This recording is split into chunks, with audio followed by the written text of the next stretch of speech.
We want it to stay a string. Now, I'm Sanya Abramovich, and in this video, I will show you how to merge those 4 big tables. Then you download it and import to your database. So I will just remind you, you created database with the name Hub361, and then you imported for DXH 1, 2, 3, and 4 tables. Now, probably you used Wizard to do that, and I suppose that you used flat file to import flat file that you didn't import data, and that you changed all fields to be strings varchar maximum. Okay, now let's start. You will open Query Editor, and as you can see, every single time when I start it and open Query Editor, I'm in master database. You see this lower right hand side of my screen, it says master database. To change that, I will remind you that you have to type use and then name of the database. If you run this code here in the lower right hand side of the screen, you will see that it changed to Hub361. You always have to be in a correct database, because if you are in the master database, it will not recognize your tables. So now we have on the left hand side, if we go here, you will see I have much more tables than you, and that's okay, because I'm teaching this class. You will have just these for DXH1, DXH2, 3, and 4 tables. And if I expand them, you will see that I have all varchar max in the table. And this is correct. This is how it should be. So now how to merge those 4 tables in one table, and that one table will be our insert step, and then we'll change the data types and save that in the final table, and we'll call it dbo.final. Okay, so let's start. We will select. There are many ways to do that. You can do union all. I will just select star into dbo. I will just call it F, because I will drop it in the end from dbo.dxh1. And then this is the first line of the code. Select star into dbo. Let's call it F. You may call it whatever you want, temp or whatever you want, from dbo.dxh1. And then we will insert in that dbo.f all other tables. Insert into dbo.f, and then select star from dbo.dxh2, and as you can see, syntax is slightly different. Here we are selecting start into table from dbo.dxh1. So in this first line, we are creating this dbo.f table. And now in that table, because we created it, we will insert into dbo.table, and we will say what we are inserting. And now we will repeat the same thing 2 more times, and we will insert dxh3 and dxh4. And now we have dbo.f table. So if I run this, if I select this, and then click execute, I will run, and I will create dbo.f table.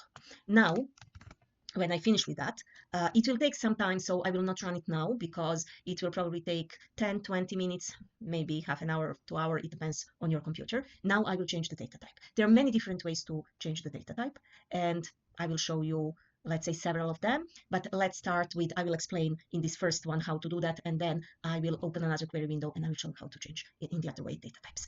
Okay, so now we have dbo.final. Now let's check, let's think about what we have to change. So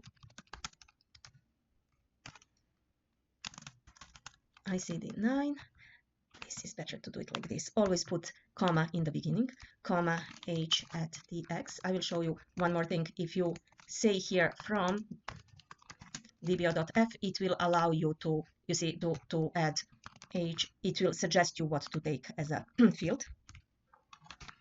Okay, age added that. So now we have these 4 things, 1, 2, 3, 4, 5 columns in our F table. Now we want to change data types, and we want to save into dbo.final. I have table final, and because of that, I have squiggly, red squiggly line below my dbo.final. So how to change data type? Let's first think about what we need to change and what we do not need to change. So ID string, ICD9 string, all are strings. What should be ID?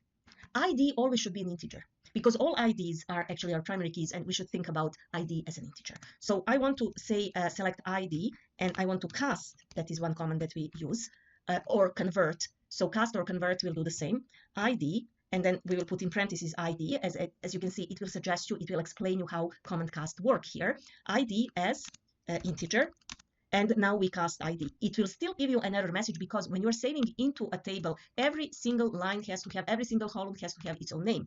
When we use function, in this case we use cast function, we don't have name anymore. So we have to give a name. To give a name, to rename the column, we'll use as, and then just give a name. And I will call it ID again, because it's an intuitive and good name for this column. Now, what about, we are done with this first line. What about ICD-9? ICD-9 is a string. And because we want it to stay string, because I told you that all diagnosis ICD codes are combination of numbers and letters. So we don't want to change this one. We want it to stay a string. Now, these 3 columns are ages, and age is representing in this table as real or float. What does it mean? That if a patient is 65 years 0.5 old, 65.5 years old, that means that that patient is 65 years and 6 months. 5 means 1/2 of a year, and so on. Okay, so we, as I said, we need to make it to be float or real. So we can cast it. It will not work, but I will repeat exactly what I put as, let's say real, as age at dx. Why this will not work? Because in our data, when we import it, I will show you, we will select top 1,000 rows. So we have null, and this should be null, but it's actually a string, null. When you import flatfly, when you import a CSV file, it will not recognize this as a null. It will recognize this as 4 letters, null, and we have to change that. So we can do that with many different syntax. We can use try-cast. If we use try-cast, it will return if you can change the data type, it will change. If it cannot change the data type, it will give you a null. We can use isNumeric, and isNumeric works if the field is numeric, then it will return 1, else it will return 0. Or we can use cast with this command that I will just type it. So we can use if, which means if this age at dx equals null. We always put string in single quotes, and as you can see, it will have red letters. Then, so if it's null, then put null, else cast it and close parentheses. So we can do this. I will repeat this for every single field. And as I said, you can use try-cast. It is much easier than you just put try-cast here, and you don't need to do anything else. You may use isNumeric, and then it will be a little bit more different. I will show you in a moment, but now I will just if.